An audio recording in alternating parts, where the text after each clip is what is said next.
It's confirmed as after much speculation throughout the entire offseason surrounding the Toronto Maple Leafs and where William Nylander is going to play, Craig Berube has come out and revealed his plan for the upcoming season, and what he had to say may surprise you. So to break that down as well as discuss what it means going forward for the Toronto Maple Leafs as this season inches closer and closer. But before we do, if you're part of the 71% who aren't subscribed to the channel, make sure to hit that subscribe button. It would mean the world to Darius and myself as we're very close now to 12,500 subscribers. If you'd help us hit that goal, make sure to hit the subscribe button as we make daily Leafs content for you all. But Darius, we have a lot to go over today. Specifically, we got some news confirming what we were suspecting was going to happen, but we didn't know for sure whether or not William Nylander was going to play center in this training camp and in the upcoming season. And Craig Berube has come out and confirmed that William Nylander is going to be starting at center and Max Domi on the wing. And as throughout the entire offseason, whether it was in our streams and our videos, we kind of speculated where Domi was going to play. A lot of the mock lineups had him at third line center, and we both said he should probably be on the first line with Matthews. It seems like now he's going to be what's presumably on the second line with William Nylander playing center and Max Domi on the wing. A lot more to break down. He gave some much needed insight as well and a lot more intriguing insight. But I just want to get your initial thoughts on this. It's confirmed now after a lot and much speculation that Nylander is going to be starting training camp at center, which in theory means there's a good chance he starts the season at center if this is the route they take. Yeah, it sounds like that's exactly what they want to do. And they want to give him a better opportunity than last year to actually see what he has at center. Because after two preseason games last year, Nylander was, put back on the wing. We didn't really get a good sample size of what he can do at center. Now, in terms of this lineup decision specifically, I don't agree with it, but I'm also not the coach of the Toronto Maple Leafs and don't see them practice every day. So he obviously knows something that we don't, and he just wants to try it. Maybe it doesn't work out, and maybe they do something else for when the regular season starts. So don't hit the panic button yet. I don't agree with it, but maybe it does work out. And if it doesn't work out, they're going to switch it anyway, so it's fine. But it could be very interesting. Nylander at center, I do like that fit. A lot of people were calling for Mitch Marner at center instead. I think it would not be a good fit come playoff time if Mitch Marner was a centerman. I think Nylander's better built for it. He still has very good foot speed. He's strong. He's one of their better playoff performers.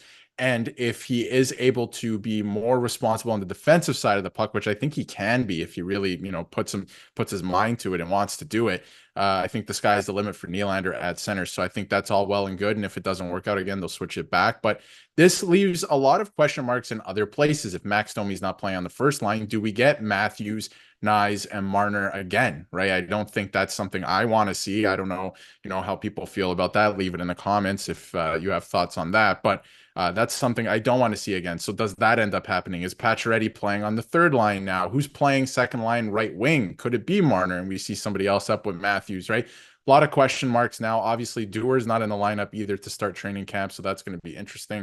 Or he's not around, I should say, not lineup, but that's going to be interesting as well. So this leaves a bunch of question marks. And in terms of Max Domi, I feel like, I wouldn't play him at center. I wouldn't play him third line center. And he can kind of slot wherever. I would rather him be with Matthews, but if he's with Nylander and it works, I think that's great too, because those are two guys who bring it come playoff time.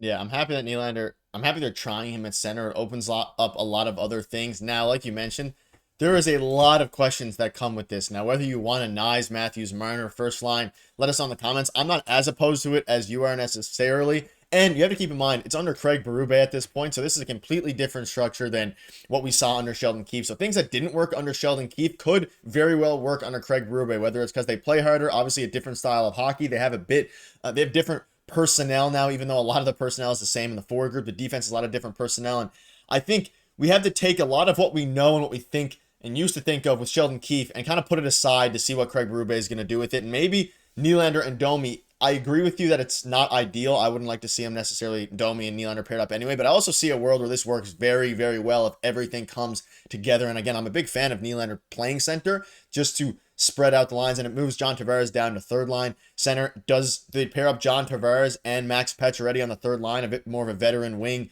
or a veteran line? Sorry, I like that a lot. I think it can make a lot of sense. There's a lot of moving parts now, and Treliving also spoke out in a lot of these moving parts and what he thinks about the team. What gives him hope? I think we've improved our roster. So a very riveting, detailed explanation about why he thinks the team is better. He thinks he improved the roster. I agree that he definitely did improve the roster. Now, whether you think it's in the sense of the defense being better, which we agree, the goaltending being better, which we agree. And at this point, I'm happy with how they constructed their team. Obviously, the Marner stuff was a bit weird. The Nick Robertson stuff, who's also going to factor into this heavily. Maybe we see Nick Robertson playing on the first line. Who knows? Some crazier things have happened. I'm happy with Brad Living. I agree with him here. I think we've improved our roster, even though it was like not a crazy answer. It's kind of the same answer I'd give at this point. The team is better. We've been speaking about it. The lines are better. And Berube spoke out on this, and this is why I think a lot of the different changes could be much improved for the Toronto Maple Leafs. That everybody has to be accountable, including me. The big thing is when players hold each other accountable, then you know you have something. And that's more specifically towards, I mean, everybody, but people are going to start pointing fingers at and thinking when they think of accountability of Mitch Marner and even Nick Robertson at this point because he requested a trade. But I think we have to take a lot of what we know and put it to the side here regarding what we think did and didn't work in the past under Sheldon Keefe. Absolutely. All of that's going to change here with Craig Berube, and he's going to demand accountability out of the top guys. And one thing that Sheldon Keefe rarely did that I feel like Craig Berube is going to have no problem doing is if a top guy is not going this year, he's going to be on the bench. He's going to be seated on the bench and not seeing more playing time in any situation because you're not playing well. You get playing well and then you'll play. He did it in St. Louis. I feel like he's going to do it here because if you don't do it, we saw what happens, right? Like the inmates run the asylum and then there's no accountability. Everyone's kind of pointing fingers at each other and maybe one or two guys will take the blame. And that's just not the way it should be. And I'm glad that that's going to change a little bit. And in terms of the lineup too, like you brought up, like Nick Robertson, maybe he's playing on the right side. Like I feel like now, looking at this current lineup, a left shot is probably going to have to play the right wing, which is not a disaster, by any means, but I think it's going to be very interesting. I feel like the lineup might look very different than a lot of the mock lineups that are coming out the last couple of days. And even John Tavares, is he going to be a winger? I don't think so. Maybe, I guess at this point, he's slotting in third line center, which is okay. That's kind of the role he should play with the team going forward, even though he has a crazy cap hit still this season. That is exactly the role he'll probably play going forward. So that's fine. Again, this Nylander thing might not even work at center, right, at this point, but I think it has potential to be a really good thing for this team. And Craig Berube, notoriously, I feel like with other teams, he spreads out the lineup and a lot of lines have identity. And I feel like in doing that, if he puts Tavares onto the third line, you're starting to do that. So I feel like this is closer to something we'll be seeing rather than a lot of the mock lineups we've been seeing over the summer. Yeah, and we knew at the time of those mock lineups that things were going to change, and ultimately they did, whether it's William Nylander, whether it's even John Tavares going down to the third line, or in this case, Max Domi being paired up with William Nylander, which is something we didn't really take into consideration up until a couple weeks ago. But some other things to go over here before we wrap up.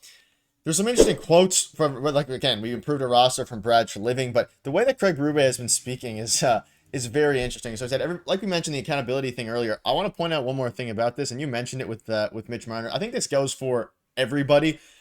He is going to call out, I mean, you just mentioned it, the star players if they play bad, but also I think in the third and fourth lines as well. Like, I think everybody is going to be more open to being accountable with themselves and also just play harder, because it seemed like everybody was getting a little bit complacent towards the end of the Sheldon Keefe era, and that turned into, I'm not going to say that's a direct impact about why they lost these playoff series and why they lost games, but I don't know. We kind of knew it was the end of the era for Sheldon Keefe when a lot of the players, whether it's the first, third, second, fourth line, got complacent in the regular season, which ultimately led to them being not complacent in the playoffs, but I mean, some effort, a lack of effort in the playoffs. I'm sure they were trying, but it just turned into a disaster. So I'm really excited for the Craig Berube experiment, and it's off to a very good start, at least from a PR perspective, for what we got so far.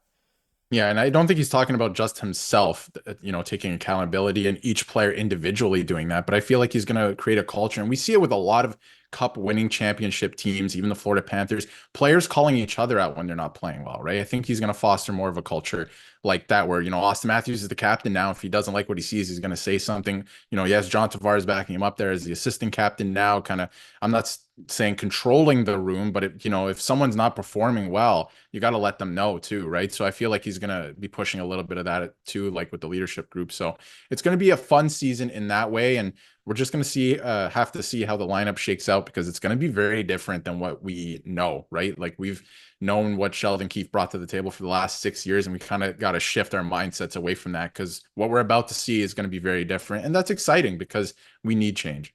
Yeah, and a lot of things are happening right now, a lot of changes. Obviously, training camp is underway, and it's an exciting time to be a Leafs fan. So let us know in the comments your thoughts are on this. We'll keep you up to date with all the latest news. So make sure to hit the subscribe button. See you soon.